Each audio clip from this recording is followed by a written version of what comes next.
तर्फबाट हार्दिक धन्यवाद दिन चाहन्छु र तपाईँहरूको सुझाव सल्लाहलाई म स्वागत गर्दै केही कुरा राख्न चाहन्छु।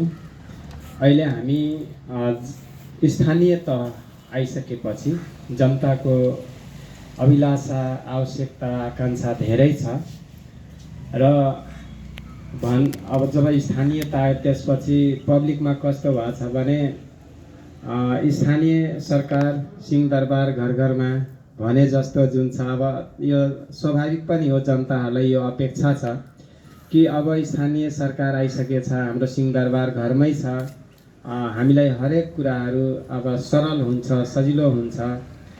त्यसकारण हामीले आइसकेपछि दैनिक सेवा प्रवाहलाई हामी सकेसम्म राम्रो गर्दै जाने हो भन्ने खालको हाम्रो प्रयास पनि छ र अहिले तुरुन्तै हाम्रो एउटा तयारी छ, जस्तै प्रत्येक हाम्रो वडा निकायहरू छ, सबै वडाबाट दैनिक सेवा प्रवाह कस्तो भइरहेछ त्यो चिज हामी अनलाइन पनि गर्ने गरेका छौँ।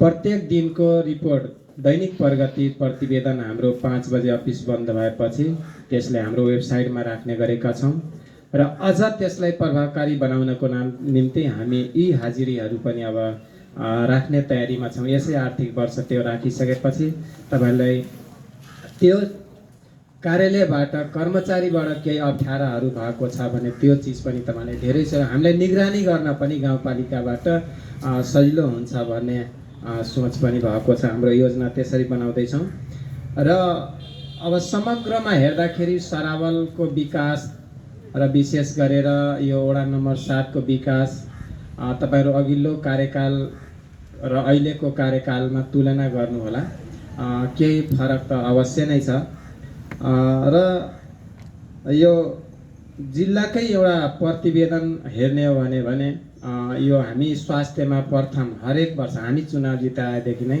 निरन्तर प्रथम द्वितीय जिल्लाको 7 वटा स्थानीयता मध्ये सरावल स्वास्थ्यमा एउटा राम्रो गरिरहेको अवस्था छ र अस्ति भर्खरै जुन हाम्रो यो जुन कार्य सम्पादन मूल्याङ्कन आयो, देशभरिकै एउटा हेर्ने, स्थानीय तहलाई हेर्ने यो के भन्छ त्यो स्रोत वित्त आयोग भन्छ, प्राकृतिक स्रोत आयोग वित्तले जुन एउटा रेकर्ड निकाल्छ त्यसमा नवलपरासीमा सरावल प्रथम भएको हो कार्य सम्पादन मूल्याङ्कनमा र 7 वटा स्थानीय तहमा सबभन्दा बेरोजु कम भएको बेरोजु पनि सरावल हो। यसरी सरावलको जनताहरूलाई म एउटा जानकारी गराउन चाहन्छु र यो एउटा खुसियालीको कुरा पनि हामी सेयर गर्नुपर्छ यस्तो कुरा। र सँगसँगै आज हामी जहाँ कार्यक्रम गरिरहेका छौँ यो 1.5 करोड भन्दा माथिको यो बजेट आज हामी नयाँ भवनमा कार्यक्रम गर्दैछौँ।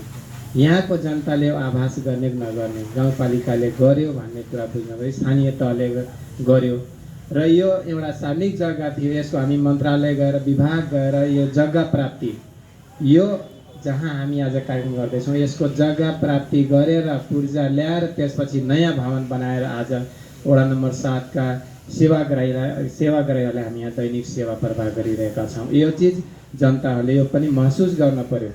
सधैँ मिडियामा अब नेगेटिभ कमेन्ट गर्ने, केही गरे छैन तर गरेको रहेछ भन्ने पनि हामी बोल्न पर्यो, समाजमा बुझ्न पर्यो भन्ने म आग्रह गर्न चाहन्छु। यहाँ नयाँ स्वास्थ्य चौकी भवन पनि बनेर निर्माण अवस्थामा आइसकेछ, त्यहाँ हामी अब छिट्टै सेवा सञ्चालन गर्ने तयारीमा पनि छौँ र यो ठाउँमा हेर्न मिल्ने खालको एउटा खेल मैदान पनि, उदाहरण एउटा युवाहरूको लागि राम्रो होस् भनेर हामी खेल मैदान पनि भुजङ्गमा राम्रो बनाउँदैछौँ। सरावलको नमुना खेल मैदानको रूपमा त्यो अगाडि बढिरहेको छ र बर्दघाटे मन्दिरमा जस्तै एउटा धर्मशाला बनायौँ, त्यहाँ नयाँ मन्दिर बन्यो, त्यहाँ सौन्दर्यकरणको लागि निरन्तर हरेक वर्ष काम हुँदैछ र यो भुजङ्गा। अनि त्यो अर्को कुरा, यो स्थानीय त आफैमा सर्वेसर्वा होइन, यसले एउटा प्रदेश र सङ्घसँग समन्वयकारी भूमिका चाहिँ हो र त्यही समन्वय गर्ने क्रममा हामी प्रदेश र सङ्घसँग समन्वय गरेर आज यो महेशपुरदेखि भुजङ्गाको जुन बाटोको समस्या थियो अहिले धेरै सजिलो भएको छ, भन्सार कार्यालय जाने बाटो राम्रो भएको छ अब अनि त्यसपछि सोनाकोनी सडक अहिले राम्रो बनाउँदैछ, त्यहाँ पनि काम जारी छ। यो भटौलियावाला सडक पनि राम्रो हुँदैछ। मुख्य सडकमा हामी पहिलो प्राथमिकता दिएर काम गर्दैछौँ। अब भित्री टोल भित्रको सडकमा हुन सक्छ जनताले चाहेको ठाउँमा हामी पुग्न सकेका छैनौँ, तर हाम्रो साधन स्रोत सीमित भएको हुनाले हामी बिस्तारै गरिरहेको छौँ भन्ने यहाँले म बुझाउन चाहन्छु। र यसै गरी यहाँ एकदमै यो कुबेर सहकारीवाला रोडमा पनि काम सुरु भएको छ, त्यहाँ पनि अब बजेट निरन्तर रहन्छ। यहाँ खानेपानी यो प्रदेशले बनाएको खानेपानी त्यसमा हामी पनि केही सहयोग गरौँ भनेर यस वर्ष 7 लाख बजेट छुट्याइदिएको छौँ। त्यहाँ पनि भोक्ता समिति त्यसको निम्ति अगाडि सरिरहेको छ र छिटै यही सकेसम्म यो आर्थिक वर्षमा त्यो 7 लाख खर्च गर्न सक्यौँ भने यहाँको जनतालाई स्वच्छ खानेपानी हामी दिन सक्थ्यौँ। अब मुख्य सरावलको एउटा विकासको कामहरू यी नै हो। र अब रहेको कुरा आज धेरै जसो यो वैशाख महिना विद्यालयको भर्ना अभियान कार्यक्रम चलिरहेको छ। यो सिजनमा हमेसा हरेक वर्ष विद्यालयको शुल्कको विषयमा कुरा उठ्छ र त्यो स्वाभाविक पनि हो। र हामी पनि एउटा जिम्मेवारी ठाउँमा भएको हुनाले हामीलाई समस्या के हो भने पालिकाको आफ्नो आय स्रोत कम भएको हुनाले सोचे जस्तो हामी शिक्षा स्वास्थ्यमा काम अझ गर्न सकेका छैनौँ।